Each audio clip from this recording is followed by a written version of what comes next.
Quelqu'un te demande qu'est-ce que tu veux faire de ta vie, et là, c'est le vide. Tu bafouilles un truc, je sais pas, je cherche encore, j'ai 2-3 idées, mais non, c'est n'importe quoi. Juste pour qu'il arrête de te regarder parce qu'à l'intérieur de toi, il y a vraiment rien. Il y a juste un grand mur blanc là où la réponse devrait être écrite en gros. La journée encore ça va, t'arrives à t'occuper, tu oublies, tu fais des choses, tu vas en cours, tu vas travailler. Mais la nuit c'est complètement différent. T'as allongé les yeux au plafond et t'as cette pensée qui te retrouve toujours dans le noir. Et si c'était vraiment ça ma vie? Demain je vais encore aller travailler, si je trouvais jamais ce qui me plaît vraiment. Alors tu prends ton téléphone et là, la preuve en pleine face. Tu vois le gars de ta classe sur Instagram qui a monté sa boîte. Il y a une meuf de ton âge qui a déjà un crédit maison. Il y a des gens qui ont l'air de se lever chaque matin en sachant précisément exactement où ils vont. Alors toi, t'es encore là à chercher sur internet qu'est-ce que je veux faire de ma vie à 1h du matin. Ce qui, avouons-le, n'a jamais vraiment marché pour personne. Mais la vraie peur en dessous de tout ça, c'est de te dire que ça veut dire qu'il y a un problème avec toi. Que finalement t'es peut-être paresseux, que t'es à la traîne, ou que tout le monde a trouvé son truc et que toi t'es sorti casser l'usine. C'est ça ta vraie peur en toi. Alors écoute-moi bien, ce que je vais te dire ça va être simple. Non, t'es pas cassé. Tu peux juste pas répondre à cette question depuis l'endroit où t'es. Et personne ne le pourrait. Qu'est-ce que je fais de ma vie entière? C'est comme demander à quelqu'un de faire la critique d'un film qu'il n'a pas encore regardé justement. Évidemment que t'es bloqué et il n'y a encore rien à l'écran, t'as encore largement le temps. Le vrai raccourci, c'est exactement ça.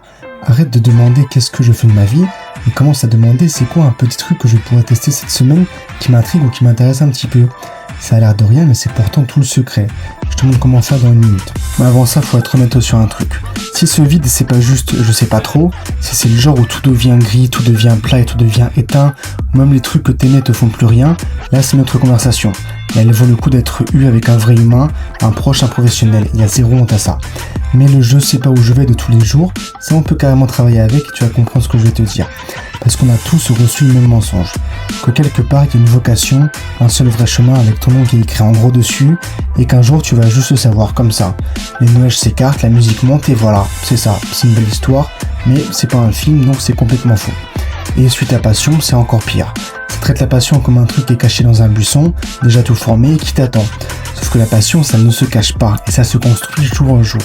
Tu essaies un truc, tu deviens un peu bon et petit à petit, ça commence à vraiment compter pour toi.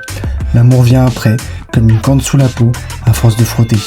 Un chercheur, Cal Newport, a passé un livre entier à démontrer ça. La passion suit la compétence, elle ne la précède pas.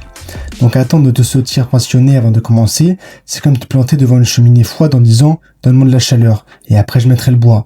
C'est pas comme ça que le feu marche et c'est pas comme ça que les gens marchent non plus. Mais on attend quand même. On s'assoit au pied de ce gros point d'interrogation et on réfléchit plus fort tous les soirs, tous les jours. Le journaling, les tests de personnalité, celui qui te dit quel empereur romain tu serais, tout ça. Mais tout ça, c'est juste une façon élégante de pas te décider. La certitude, elle vient jamais. Elle peut pas venir. Pas avant que tu aies fait quelque chose toi-même. Ça arrivera plus tard, une fois que tu es en mouvement. Et il y a une raison plus silencieuse aussi. Des fois, tu sais ce que tu veux, mais tu as juste peur de le dire à haute voix. Parce qu'à la seconde où tu pointes du doigt et tu dis ça, je le veux, ça devient réel, ça devient concret. Et maintenant, tu peux échouer. Maintenant, on peut te juger. Alors que dire je sais pas devient une cachette. Ça garde toutes les portes ouvertes et t'en franchis aucune. Et le monde ne t'aide pas. Il y a 100 ans, t'avais 5 options et une vache. Aujourd'hui, t'as l'infini d'options dans un écran qui brille et chaque option te murmure que tu choisis mal et que la meilleure vie est un scroll de plus. Il y a même un nom à ça. C'est le paradoxe du choix. Plus t'as d'options, moins t'arrives à choisir et moins t'es satisfait de ce que tu choisis. Parce que plus de portes, ça rend pas les choses plus faciles, mais ça te fiche dans le couloir avant même d'ouvrir les portes. Donc non, c'est normal et non, t'es pas perdu. Je pense juste que t'es en avance. Parce que pas encore savoir, c'est pas être capable, c'est pas la même chose. L'un, ça parle de ta valeur, l'autre, ça parle juste du temps que t'as réussi à avoir. De l'intérieur, ça se ressemble à s'y méprendre, mais pourtant c'est complètement différent. Un philosophe, Kierkegaard, l'a dit beaucoup mieux que moi il y a presque 200 ans. La vie ne peut se comprendre qu'en regardant en arrière, mais elle doit se vivre en avançant. En gros, tu comprends ta vie seulement en la regardant par derrière, mais tu dois la vivre tournée vers l'avant, vers la partie que tu peux pas encore voir. Donc, ce vide, non, c'est pas un signe qu'il y a un truc qui cloche chez toi. C'est juste un signe de à quoi ça ressemble l'avant d'une vraie vie. La direction, c'est pas un truc que tu penses, c'est un truc que tu agis. Tu peux pas comprendre ta vie depuis ton canapé, même avec le meilleur carnet du monde. La clarté, elle débarque pas avant que tu bouges, c'est la trace que tu laisses derrière toi. Alors ce petit truc dont je te parlais au début, voilà comment tu le lances vraiment. Tu prends une question simple et qui est impossible. Tu la transformes en quelques petites expériences sans risque et 4 règles pour les faire. La première règle, c'est baisse l'enjeu. Tu choisis pas une carrière, tu fais un essai de 2 semaines. Le cours de poterie, pas l'atelier. Un tuto de code sur internet, pas la formation à 3000 balles. Assez petit pour qu'échouer te coûte quasiment rien. Le deuxième, c'est suis la curiosité et pas le prestige. Choisis pas l'option qui claque à raconter à un dîner, choisis celle qui te tire discrètement, qui t'intéresse et sans raison précise. Cette petite tension se tient, ça m'attire, ça veut dire quelque chose. L'ignore pas juste parce que c'est discret. 3. Mesure l'énergie, jamais la performance. Après, demande-toi pas est-ce que j'étais bon. Demande-toi est-ce que ça m'a rempli ou est-ce que ça m'a vidé d'énergie. Parce que tu peux être bruyant dans un truc qui te vide et maladroit dans un truc qui t'allume. Va vers ce qui t'allume. 4. Garde tes noms.